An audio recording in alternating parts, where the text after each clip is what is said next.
প্রধানমন্ত্রীর ভারত সফর আওয়ামী লীগের ধারাবাহিক গোলামি চুক্তির নবসংস্করণ, এমন মন্তব্য করেছেন বিএনপির মহাসচিব মির্জা ফখরুল ইসলাম আলমগীর। বিকেলে দলের গুলশান কার্যালয়ে সংবাদ সম্মেলনে তিনি এই মন্তব্য করেন।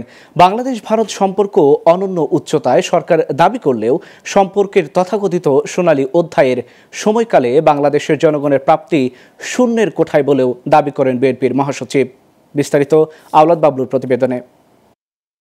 ভারত সফরে গিয়ে প্রধানমন্ত্রী শেখ হাসিনা ভারতের সাথে যে 10টি সমঝোতা স্মারক সই করেছে তা গোলামির নবসংস্করণ মাত্র, এমন দাবি তুলে রোববার বিএনপি চেয়ারপারসনের গুলশান কার্যালয়ে সংবাদ সম্মেলন করেন বিএনপির মহাসচিব মির্জা ফখরুল ইসলাম আলমগীর।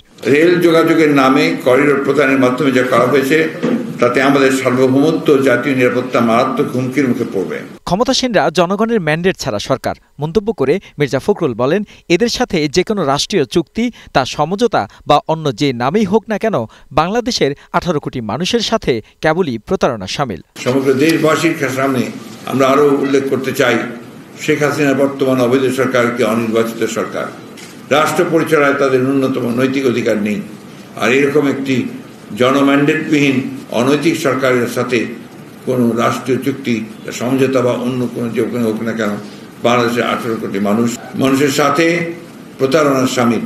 বাংলাদেশ ভারত সম্পর্ক শুধুই তথাকথিত, এমন মন্তব্য করে তিনি জানান, এ সময় দুই দেশের মধ্যকার লেনদেনের প্রধান অংশ জুড়ে রয়েছে কানেক্টিভিটির নামে একের পর এক ভারতকে ট্রানজিট ও করিডোর সুবিধা দেয়া। কানেক্টিভিটির নামে একের পর এক ভারতকে ট্রানজিট ও করিডোর সুবিধা প্রদান।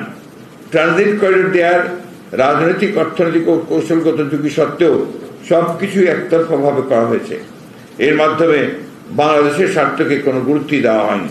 বিশ্বায়ন ও মুক্ত বাজার অর্থনীতির যুগে সব বন্ধু রাষ্ট্রের সাথে সুসম্পর্ক বজায় রাখা ও কানেক্টিভিটি তৈরি করার পক্ষেই বিএনপি। তবে সবার আগে বিবেচনা করতে হবে জাতীয় স্বার্থকে বলেও জানান মির্জা ফখরুল। আওলাদ বাবলু, গ্লোবাল টেলিভিশন, ঢাকা।